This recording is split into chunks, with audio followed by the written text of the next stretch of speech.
নমস্কার। জয়তারা পূজা পাঠ চ্যানেলের পক্ষ থেকে আপনাদের সকলকে জানাই নমস্কার, ভালোবাসা। আমি গত 8টি পর্বে নিত্য পুজো কর্মের গঙ্গাবাড়ি সিঞ্চন থেকে সংকল্প পাঠ অবধি বলেছিলাম বা শিখিয়েছিলাম। আপনারা নিশ্চয়ই অবগত হয়েছেন, দেখেছেন। আজকে আমরা পড়ব ঘটস্থাপন। ঘটস্থাপন আপনাদের সকলের করার প্রয়োজন হয় না, তাই ঘটস্থাপনের দিকে আমরা যাচ্ছি না। ঘটস্থাপন করার একটা রীতি আছে, একটা সিস্টেম আছে। ঘটস্থাপন করার পর আপনারা করবেন সামানার্ঘ্য স্থাপন। সামানার্ঘ্য স্থাপন আপনারা কিভাবে করবেন? সামানার্ঘ্য স্থাপনে আপনারা ত্রিকোণ আঁকবেন। ত্রিভুজ। পুরুষ দেবতা হলে ত্রিভুজের মুখটা ওপর দিকে হবে, স্ত্রী দেবতা হলে ত্রিভুজের মুখটা নিচের দিকে হবে। ত্রিভুজ আঁকার পর একটা গোলাকার আঁকবেন, ত্রিভুজটাকে বেষ্টনী করে। গোলাকার আঁকার পর বাঁ দিকে আঁকবেন একটি চতুষ্কোণ আঁকবেন। চতুষ্কোণ আঁকার পর ফুল নিয়ে বলবেন, এতে গন্ধপুষ্পে প্রথম যে কোণটা, চতুষ্কোণের যে প্রথম কোণটা, সেখানে বলবেন এতে গন্ধপুষ্পে ওম আধার শক্তায় নব।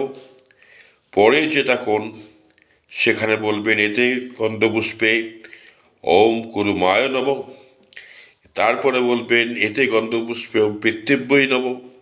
তারপরে বলবেন এতে গন্ধপুষ্পে ওম অনন্তায় নব।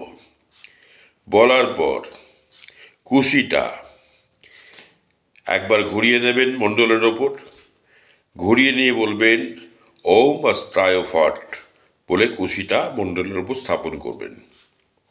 মণ্ডলের ওপর স্থাপন করার পর জল ঢালবেন।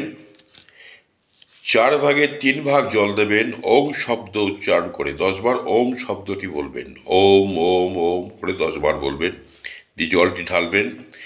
জল ঢালার পর কুশিতে আতপ চাল, কালো তিল, চন্দন এবং ফুল, যে দেবতার পুজো করবেন, যে দেবতার যে ফুলে সন্তুষ্ট, সেই ফুল তার উপরে স্থাপন করবেন।